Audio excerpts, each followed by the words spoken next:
সাম্প্রতিক সময়ে বাংলাদেশের চাকরির বাজারে সবচেয়ে হাইপড এবং অ্যাসপায়ারিং কম্পিটিশন হচ্ছে বিসিএস। বাংলাদেশে উচ্চশিক্ষা শুরু করা প্রায় প্রতিটি শিক্ষার্থী শুরুর দিকে বিসিএস ক্যাডার হওয়ার স্বপ্ন দেখে এবং সেইভাবে নিজেকে প্রস্তুত করতে চায়। আর এদের মধ্যে যারা পরবর্তীতে সিদ্ধান্ত চেঞ্জ করে তারা ছাড়া বাকি সবাই অনার্স শেষ হওয়ার আগে থেকে বিসিএস এর জন্য পড়াশোনা শুরু করে দেয়। পাবলিক বিশ্ববিদ্যালয়গুলোতে এই চিত্র অনেক বেশি, কিন্তু সমস্যা হচ্ছে একটা বিসিএস এক্সাম শুরু থেকে চাকরিতে জয়েনিং পর্যন্ত প্রায় লেগে যায় 4 থেকে 5 বছর। একজন শিক্ষার্থী যদি সবকিছু বাদ দিয়ে পড়াশোনার মধ্যে লেগে থাকে, তারপরেও 3 থেকে 4 বছর পরে গিয়ে বিসিএস এর কোনো একটা ধাপে সে বাদ পড়ে যেতে পারে, তখন তাকে আবারও নতুন করে শুরু করতে হয়। এমন অনেক পরীক্ষার্থী আছেন যারা একই সাথে একটা বিসিএস এর ভাইবা দিয়েছেন, পরের বিসিএস এর রিটেন দিয়েছেন এবং তারপরের বিসিএস এর প্রিলিমিনারিতে টিকে গেছেন। তার মানে টানা 3 থেকে 4টা বছরের শিক্ষার্থীকে অমানসিক পরিশ্রম করতে হয়েছে, জীবন থেকে আনন্দ বাদ দিতে হয়েছে, কিন্তু এরপরেও এই শিক্ষার্থীর ভবিষ্যৎ অনিশ্চিত। কিভাবে? এমন হতে পারে যেটাতে তিনি ভাইবা দিয়েছেন সেটার রেজাল্ট তার পজিটিভ হইল না, আবার যেটাতে তিনি রিটেন দিয়েছেন সেটার রিটেনেও তিনি ফেল করতে পারেন, আবার যেটার প্রিলি টিকেছিলেন সেটারও রিটেনে গিয়ে আটকে যেতে পারেন। এমন উদাহরণ কিন্তু অসংখ্য আছে। আর এই একটা উদাহরণ দিয়ে বোঝা যায় যে বিসিএস প্রশ্ন আসলে এমনভাবেই হয় যে একজন মানুষ একবার রিটেনে টিকেছিলেন মানেই পরের বার যে রিটেনে টিকে যাবেন তার কোনো নিশ্চয়তা নাই।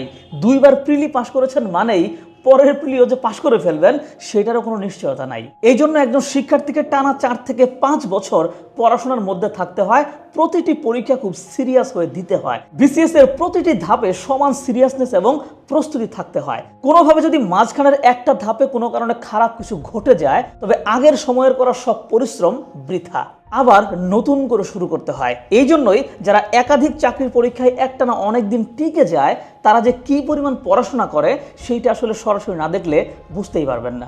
যাই হোক, এতগুলো কথা কেন বললাম? এর পেছনে মূল কারণ হচ্ছে, মনে করেন আপনি খুব কষ্টে একটা প্রিলিমিনারি টিকলেন, এবার আপনাকে সামনে রিটেন পরীক্ষায় টিকতে হবে এবং রিটেনে টেকার জন্য সেই পরিমাণ প্রস্তুতি নিতে হবে। কিন্তু কোনো কারণে যদি এমন হয় যে আপনি পরীক্ষার আগে হঠাৎ করেই অসুস্থ হয়ে পড়লেন, তাহলে কিন্তু আপনি আপনার ভাগ্যকে ব্যাপকভাবে দোষ দিবেন। কিন্তু যদি এমন হয় যে প্রিলির রেজাল্ট দেওয়ার পর খুব অল্প সময়ের মধ্যেই আপনাকে রিটেনের রুটিন দিয়ে দিল, তখন কি করবেন?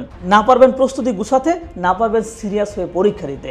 সেক্ষেত্রে আপনি যদি নতুন পরীক্ষার্থী হন তবে আপনি নিশ্চিতভাবে কিন্তু বাদ যাবেন, কারণ পুরনো ক্যান্ডিডেটরা অ্যাটলিস্ট সিলেবাসটা নিয়ে ঠিকঠাক জানে, আগে 1-2 বছর তারা রিটেন দিয়েছে, তো তারা নতুনদের চাইতে এগিয়ে থাকবে। কিন্তু এই শর্ট নোটিশে রিটেন এক্সাম দিলে সেটা অসংখ্য পরীক্ষার্থীর সাথে একটা বৈষম্য করা হয়। আর এই সেম ঘটনাটাই ঘটতেছে এবছর 47তম বিসিএস এর রিটেন প্রার্থীদের সাথে।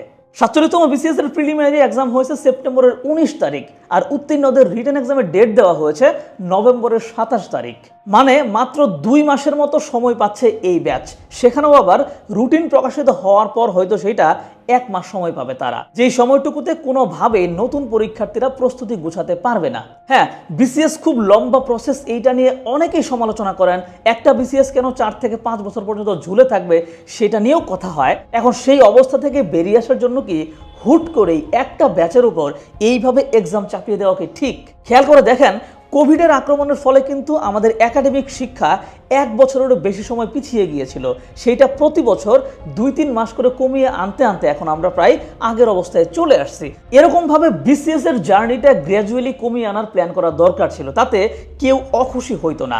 40তম বিসিএস থেকে 46তম বিসিএস পর্যন্ত যদি একটা তুলনামূলক চিত্র দেখাই, তবে দেখা যাবে প্রায় সব পরীক্ষাতেই কিন্তু পরীক্ষার্থীরা রিটেনের আগে 5 থেকে 6 মাস করে সময় পেয়েছে। 46তম বিসিএস এর রিটেনের ডেট ফেলা নিয়ে কিন্তু নানান কথা হচ্ছিল, শেষমেশ ডেট ফেলা হলো এবং আন্দোলনের মুখে সেটারও কিন্তু 2 মাস আগে রুটিন পাবলিশ করা হয়েছিল। কিন্তু 47তম বিসিএস এর রিটেনের পূর্বে এত কম সময় দেওয়াটা আসলে বেমানান। যাই হোক, এইটা তো গেল পিএসসির একটা দিক। সম্প্রতি পিএসসির আরো বহু দিক আছে যেগুলো রীতিমতো হতাশাজনক। প্রথমত, 2024 সালে অনুষ্ঠিত হওয়া 46তম বিসিএস এর প্রশ্ন ফাঁসের অভিযোগ উঠেছিল এবং সেইটা প্রমাণিত হয়েছিল, কিন্তু এরপরেও সেই এক্সাম বাতিল না করে দ্বিতীয় ধাপে আরো বেশি সংখ্যক শিক্ষার্থীকে পাশ করিয়ে রেজাল্ট প্রকাশ করা হয়, যেটা বেশ সমালোচিত হয়েছে। দ্বিতীয়ত, আগে বিসিএস এর ভাইভাতে যারা পাশ করতো তারা কেউ কেউ ক্যাডার হইতো, আবার কেউ কেউ নন ক্যাডার হইতো।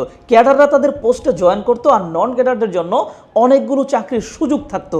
পদ ফাঁকা থাকার সাপেক্ষে ওইসব পোস্টে নন ক্যাডার থেকে প্রায় 1000 থেকে 1500 জন করে চাকরি পেয়ে যেত। তার মানে নন ক্যাডার থেকে একটা ভালো সংখ্যক প্রার্থী চাকরিতে ঢুকতে পারতো, নিজেদেরকে বেকারত্ব মুক্ত করতে পারতো। কিন্তু 43তম বিসিএস থেকে নিয়ম করে দেওয়া হয় যে প্রতি বিসিএস থেকে সর্বোচ্চ 500 জন নন ক্যাডারকে চাকরি দেওয়া হবে। অথচ প্রতি বছর ওইসব চাকরির পোস্ট ফাঁকা থাকে আরও বেশি পরিমাণে। তাহলে পদ ফাঁকা রেখে বাকি প্রার্থীদের চাকরি না দেওয়ার কারণটা কি? এই ইস্যু নিয়ে দীর্ঘদিন যাবৎ আন্দোলন হচ্ছে, কথাবার্তা হচ্ছে, কিন্তু কোনো সমাধান আসতেছে না। একটা প্রার্থীর বিসিএস এর ভাইবা দিয়ে সেটাই উত্তীর্ণ হওয়া কিন্তু সহজ কথা না। কয়েকটা নম্বর বেশি পেলেই হয়তোবা সে ক্যাডার লিস্টে চলে আসতে পারতো, অথবা ক্যাডার পদে আসন কয়েকটা বেশি থাকলেও হয়তোবা কোনো নন ক্যাডারের নাম ক্যাডার লিস্টে চলে আসতো। তার মানে যোগ্যতার দিক থেকে কিন্তু ক্যাডার এবং নন ক্যাডারের মধ্যে পার্থক্য খুবই সামান্য। আর এই কারণেই নন ক্যাডার থেকে অনেকগুলো ভালো ভালো চাকরিতে জয়েনের সুযোগ রাখা হয়েছিল। কিন্তু পদ ফাঁকা থাকা সত্ত্বেও যখন নন ক্যাডার থেকে নিয়োগ কমিয়ে দেওয়া হয়, তখন সেই বিসিএস পাশ করা নন ক্যাডার মানুষগুলোকে আবার আরেকটা বিসিএস এর জন্য অপেক্ষা করতে হয়। মানে বেকারত্বের পথটা আরেকটু লম্বা হয়ে যায়। এইটাও যৌক্তিক কিছু বলে মনে হয় নাই।